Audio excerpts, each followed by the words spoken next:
बिस्मिल्लाहिर्रहमानिर्रहीम। अस्सलाम वालेकुम नाज़रीन, आप यूट्यूब चैनल देख रहे हैं। मैं इमरान खान हूँ। फजल रहमान साहब की तकरीर जो है वो गले पड़ी हुई है सबके। फजल रहमान साहब के अपने भी गले पड़ी हुई है। उनके लोगों ने उनका बहुत साथ दिया। फजल रहमान साहब की पार्टी, उनके रहनुमा, उनके रिश्तेदार सारे उनके साथ खड़े हुए।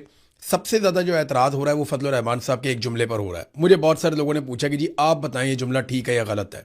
तो चले मैं अपना एनालिसिस भी आपको दे देता हूँ, क्योंकि मैं गुरेज कर रहा था इस चीज़ पे बात करने से। लेकिन क्योंकि बहुत सारे लोगों ने ये सवाल पूछा कि ये जो तकरीर में उनका एक जुमला है जिसमें वो कह रहे हैं कि अपने शहीदों का खून जो है वो हम पर एहसान ना चढ़ाओ। परवेज़ मुशर्रफ साहब का एक जुमला था कि भाई अगर फ़ौज में आए हो तो मरना मारना तो चलता ही रहता है। तो जब आप एक सिक्योरिटी फोर्स ज्वाइन करते हैं तो आपको इस बात का पहले दिन से अंदेशा होता है कि आपको गोली चलानी भी पड़ सकती है, आपके ऊपर गोली चल भी सकती है, आपको जान लेनी भी पड़ सकती है और आपकी जान जा भी सकती है। तो ये एक बड़ी रिस्की जॉब है जिसमें आपको ये सारा कुछ करना पड़ता है। तो यहाँ तक तो ये बात ठीक है। मैं आपको सिर्फ एक वाकया सुनाता हूँ, उससे आपको चीज़ों का आइडिया हो जाएगा। ये बात है 2013-14 की बात है। मैं सियाचिन गया था। वहाँ जो मेरे एक प्रोड्यूसर थे उनके साथ एक फ़ौजी मेजर था, उसकी बहस हो गई। और बहस इस बात पे हुई कि जनाब ये जो पहाड़ हैं पीछे जो इंडिया के कब्ज़े में है, इन पे पाकिस्तान का कब्ज़ा होना चाहिए था। तो इंडिया ने आपसे ये छीन लिए और आप आज तक वापस नहीं ले पाए। इस बात के ऊपर वो आपस में बहस कर रहे थे। तो वो मेजर साहब बहुत जज्बाती हो गए और उन्होंने जज्बाती होकर कहना शुरू कर दिया कि हम यहाँ पे जाने दे रहे हैं, हम यहाँ पे कुर्बानी दे रहे हैं और आप हमें बातें सुनाते हैं। उन्होंने कहा जी देखें, मैंने आपसे पूछा कि क्या हमारा कब्ज़ा यहाँ तक होना चाहिए था या इससे आगे भी ज़मीन हमारे पास होनी चाहिए थी। तो आप इसका जवाब देने की बजाय मेरे ऊपर अटैक कर रहे हैं। तो ये तो आप तस्लीम करें ना कि बहुत सारा एरिया जो सियाचिन का पाकिस्तान का था वो इंडिया ले गया। कम से कम यहाँ तक तो आप मान लें कि आपकी गफलत की वजह से बहुत सारा एरिया चला गया, फिर आगे बढ़ जाते हैं। तो वो मेजर साहब ने मेरी तरफ देख के एक सवाल पूछा कि आप बताएं इमरान साहब, कोई 30-40 हज़ार के लिए, 50 हज़ार के लिए कोई अपनी जान देता है? 40-50 हज़ार की नौकरी के लिए? तो मैंने उन्हें जो जवाब दिया वही जवाब मैं यहाँ पे आप सारों को दे देता हूँ। मैंने कहा जी हम जो आपको पैसे देते हैं ना वो आपके वक्त के लिए आपको हम देते हैं, कि जो आप सर्विसेज दे रहे हैं, आप जो नौकरी कर लें उसके लिए हम आपको पैसा देते हैं। जैसा हम डाकिए को देते हैं, जैसा हम टीचर को देते हैं, जैसा हम पुलिस वाले को देते हैं, जैसा हम बाकी सेक्रेटेरिएट में काम करने वाले मुलाजमीन को देते हैं, ऐसे हम आपको भी तनख्वाह देते हैं। जैसे बाकी इदारों में तनख्वाह मिलती है, आपके इदारे को भी तनख्वाह मिलती है।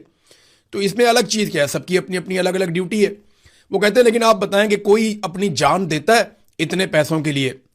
तो मैंने कहा देखें, चाहे आपके इदारे का आदमी हो चाहे किसी भी इदारे का आदमी हो, जो भी अपनी जान देता है ना उसके बदले में हम उसे पैसे नहीं देते, उसके बदले में हम उसे इज्जत देते हैं, उसके बदले में हम उसे प्यार देते हैं। और यही एक कौम दे सकती है अपने शहीद को। तो फिर मेजर साहब के पास कोई जवाब नहीं था उसके बाद, और ना उनके पास पूछने के लिए कोई सवाल था। तो ये जो सिक्योरिटी फोर्सेज हैं ये तनख्वाह लेकर काम करती हैं, ये बात बिल्कुल ठीक है फजल रहमान साहब की, उन्होंने गलत बात नहीं की। लेकिन जब ये लोग शहीद हो जाते हैं तो कौम इसके बदले में उन्हें प्यार करती है, कौम इसके बदले में उनका एहतराम करती है। और यही एक प्यार और एहतराम है, और ये एक जज्बा यही होता है ना कि मैं अपनी कौम के लिए जान दे रहा हूँ, मेरी कौम मुझे याद रखेगी, मैं हमेशा अपनी कौम की नज़रों में ज़िंदा रहूँगा, मेरे ख़ानदान वाले मेरे पे फ़ख्र करेंगे। यही एक बात होती है ना जो आप लड़ते हैं। कोई भी लड़ाई आप जब लड़ते हैं तो आपको ये होता है मैं अपनी कौम के लिए, अपने लोगों के लिए लड़ रहा हूँ। अरशद शरीफ के दिमाग में भी यही था ना कि मैं अपनी कौम के लिए आवाज़ उठा रहा हूँ, आने वाली नस्लों के लिए आवाज़ उठा रहा हूँ, लोग मुझे याद रखेंगे। आज लोग अरशद शरीफ को याद भी रखते हैं, प्यार भी करते हैं। लेकिन देखिए मसला तब पैदा होता है जब आप अपने ही लोगों को मारना शुरू हो जाते हैं। तो फिर लोगों को गिले शिकवे याद रहते हैं, कुर्बानियां लोग भूल जाते हैं। और यही इस वक्त पाकिस्तान में इदारों के साथ हो रहा है।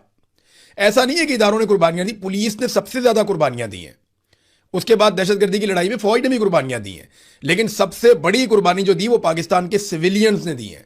सबसे ज़्यादा जानें सिविलियंस की गई हैं दहशतगर्दी के खिलाफ लड़ाई में। और वो सारे भी उतने ही बड़े शहीद हैं जितने बड़े हमारे सिक्योरिटी फोर्सेज के लोग शहीद हैं। ये सारे लोग जो है वो शोहदा हैं, तो सारों का एक जैसा एहतराम होना चाहिए ना। हम तो फर्क नहीं करते, लेकिन ये जो फर्क किया जा रहा है इस वक्त, बलूचिस्तान की सड़कों पे 30 शोहदा के लाशें पड़ी हुई हैं, उनसे सौतेलों जैसा सलूक क्यों किया जा रहा है? मेरा ये सवाल है, कोई मुझे इसका जवाब दे दे। देखिए फजल रहमान साहब के जुमले में ये आप एतराज़ कर सकते हैं, जो लोग एतराज़ कर रहे हैं उस एक जुमले के ऊपर, वो जायज़ एहतजाज है कि आप शोहदा के बारे में आप इस तरह बात बेशक ना करें। लेकिन क्या शोहदा का एहतराम पाकिस्तान की रियासत कर रही है? मेरा सवाल यह है। क्या इन पुलिस वालों की जो वर्दी है वो ज़्यादा सस्ती है? क्यों उनके चेहरे जो है वो पाकिस्तान के टीवी चैनल्स पर नहीं दिखाए जा रहे? मेरा सवाल है, मुझे इसका जवाब दें आप। क्यों उन पर गमगीन नगमों वाले म्यूजिक क्यों नहीं चलाए जा रहे, उनके ऊपर मोन्टाजेस क्यों नहीं बनाए जा रहे, क्यों उनके चेहरे बार बार टीवी चैनल्स पे नहीं दिखाए जा रहे? मेरा सवाल है, मुझे इसका जवाब दे। क्यों अभी तक आईएसपीआर की जानिब से इन शोधा पर कोई नगमा जारी नहीं किया गया? मेरा सवाल है, मुझे इसका जवाब दें। क्यों अभी तक नेशनल मीडिया को जाए वकुआ पर नहीं ले जाया गया? मेरा सवाल है ना, मुझे इसका जवाब दें। अभी तक क्यों वॉर रूम नहीं बनाकर दिखाए गए मीडिया के ऊपर, जो हमेशा बनाकर दिखाए जाते हैं? क्या ये जो पुलिस वाले हैं इनकी वर्दी सस्ती है, या ये कौम के बेटे नहीं है, या इनका खून सस्ता है? मेरा सवाल है ना, देखें, जब शहीद की इज्जत होगी तो सबकी इज्जत होगी। चाहे कोई बॉर्डर के ऊपर शहीद हो जाए, चाहे कोई दहशतगर्दों से लड़ता हुआ शहीद हो जाए, चाहे कोई अपनी दुकान पे बैठा हुआ अपना कारोबार करने के लिए गया, वहां पे कोई धमाका करके उसको शहीद कर दे, तो ये सारे शहीद हैं हमारे लिए, सारे मोहतरम है। चाहे अरशद शरीफ दियारे गैर में शहीद हो जाए, कीनिया की सरजमीन पे मारा जाए, वो भी हमारे लिए शहीद है, वो भी हमारे लिए उतना ही मोहतरम है, मोतबर है, बल्कि वो ज्यादा अहमियत इसलिए रखता है कि उसकी कोई लड़ने की ट्रेनिंग नहीं थी। वो पूरी कौम के लिए आवाज उठा रहा था, अकेला वहां पे पड़ा हुआ था दियारे गैर में, वहां पे शहीद हो गया, तो उसकी भी उतनी इज्जत होनी चाहिए। मेरा यह सवाल है कि क्यों अभी तक शोहदा के लवाहिकीन और उनके वारिसान के इंटरव्यू टीवी चैनल पे नहीं दिखाए जा रहे? क्या ये वर्दी इतनी सस्ती है कि आप नहीं दिखाएंगे? इनके साथ सौतेलों जैसा सलूक आप करेंगे तो आप खुद कंट्रोवर्सी में जा रहे हैं। पाकिस्तान के इदारे एक तफरीक पैदा कर रहे हैं जो नहीं होनी चाहिए। ये क्या वजह सिर्फ ये है कि ये आपके अजाइम या आपके मकासद के रास्ते में नहीं मारे गए, या ये सस्ते लोग थे, या इनका खून सस्ता था? देखिए, अमेरिका ने अपने एक पायलट को बचाने के लिए, देखें, शेर तो हमें यह भी सुनाए जाते हैं कि काफिर हो तो शमशीर पे करता है भरोसा, मोमिन हो तो बेतेग भी लड़ता है सिपाही। ये जगह जगह लिखे हुए हैं। हमें एस्टेब्लिशमेंट के लोग ये शेर सुनाते हैं बार बार जज्बाती करने के लिए, और बहुत सारे इस तरह के। लेकिन मेरा सवाल यह है कि वहां पे लड़ने के लिए क्यों नहीं गए जहां पे आपके पास बेशुमार असला था? वो तो बेचारे आपका इंतजार करते रहे, वो तो आपको देखते रहे। अमेरिकन पायलट एक गिर गया था ईरान के अंदर। अमेरिका ने तारीख का महंगा तरीन और मुश्किल तरीन ऑपरेशन किया अपने पायलट को निकालने के लिए। याद है आपको? थोड़ा अर्सा पहले की बात है।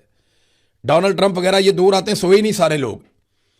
इन्होंने व्हाइट हाउस के अंदर पूरा एक वॉर रूम बना दिया था और पूरा एक ऑपरेशन किया गया था बहुत बड़ा, जिसपे अरबों रुपए इन्होंने खर्च कर दिए थे कि हमने हर हाल में कई अपना सामान इन्होंने कीमती जाया करवा दिया, अपने एयरक्राफ्ट जाया करवा दिए।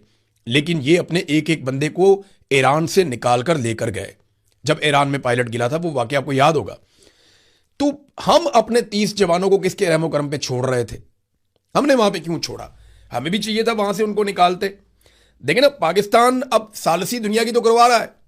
वो डोनाल्ड ट्रंप भी बाज नहीं आ रहा, ईरान भी नहीं बाज आ रहा, वो आपस में एक दूसरे पे मिसाइल मारते चले जा रहे हैं, मारते चले जा रहे हैं। लड़ाई दोबारा शुरू हो गई। दोनों को आपने हुर्मत पे कंट्रोल चाहिए, और कंट्रोल का मामला यह है कि जिसका कंट्रोल होगा वो फ्यूचर में तिजारत के ऊपर कंट्रोल करेगा। ईरान को लगता है कि उनके हाथ में कमजोरी आ गई है दुनिया की, तो यहां से हम अपने आप को सेव करेंगे। जबकि अमेरिका को यह लगता है कि हमारी बहुत बड़ी बेइज्जती है अगर हम इसको बंद करवा के चले जाते हैं या ईरान के कंट्रोल में देकर चले जाते हैं। अब वो लड़ाई लगी हुई है, लड़ाई चलती जा रही है, चलती जा रही है। वो फिर एक दूसरे पे बम मारे, ईरान के ऊपर ज्यादा बम गिर रहे हैं। लड़ाई का आगाज ईरान ने कहा जी कि अमेरिका ने किया है, जबकि अमेरिका कहता है वहां से जो जहाज गुजरते हैं उनको ईरान मारता है, तो फिर लड़ाई शुरू हो जाती है। अब अरब ममालिक के ऊपर ईरान लगातार बमबारी कर रहा है। बहुत सारे मिसाइल उनके इंटरसेप्ट हो जाते हैं, लेकिन बहुत सारे जाकर टारगेट पे भी लग जाते हैं, और वहां से वीडियोस भी आ रही हैं। तो डोनाल्ड ट्रंप ने इस हवाले से एक इंटरव्यू भी दिया। मेरा सवाल यह है कि देखें, पाकिस्तान में आग लगी हुई है। बलूचिस्तान लिबरेशन आर्मी ने और तहरीके तालिबान पाकिस्तान ने जो वीडियोस जारी कर दी हैं, मैंने बदकिस्मती से वो वीडियोस देखी हैं। वो इतनी खौफनाक वीडियोस हैं, ऐसे दिल दहला देने वाले मनाजिर हैं कि मैं नहीं चाहता कि कोई भी उनको देखे। लेकिन बतौर सहाफ़ी जब मैंने देखा तो ये बहुत खौफनाक सूरत हाल पैदा हो चुकी है। बहुत सारी तंजीमें इकट्ठी हो गई हैं, बहुत सारी तंजीमें सरगर्म हो गई हैं। वहां पे आप अंदाजा करें कि इस वक्त जो सूरत हाल है, अफगान फोर्सेज है, दाइश है, टीटीपी है, बीएलए है, और जराइम पेशा ग्रोह हैं, बहुत सारे स्मगलर्स हैं, और पता नहीं कौन कौन कहां से इकट्ठा होकर आ गया। और एक अजीबो गरीब अनारकी फैल गई है पूरे बलूचिस्तान में और खैबर पख्तूनख्वा के कबायली इलाकों में। इनको रोको जाके। दुनिया की सालसी आप छोड़ दें, कश्मीर के अंदर आपने आग लगाई हुई है, एक नफरत की आग वहां पे भड़क रही है। लोग बात सुनने को तैयार नहीं है हुकूमत की, और हुकूमत लोगों की बात नहीं सुन रही। वहां कत्लेआम हो चुका है 2 दफा, और अब दोबारा से खदशा है कि दोबारा लड़ाई ना हो जाए। तो इन चीजों पर तवज्जो छोड़कर पाकिस्तान को बचाएं। इस वक्त पाकिस्तान में सालसी की और बातचीत करने की जरूरत है। देखिए, इससे कुछ अफसरान को तो फायदा हो जाएगा, कुछ लोग अपनी नौकरी या कुर्सी पर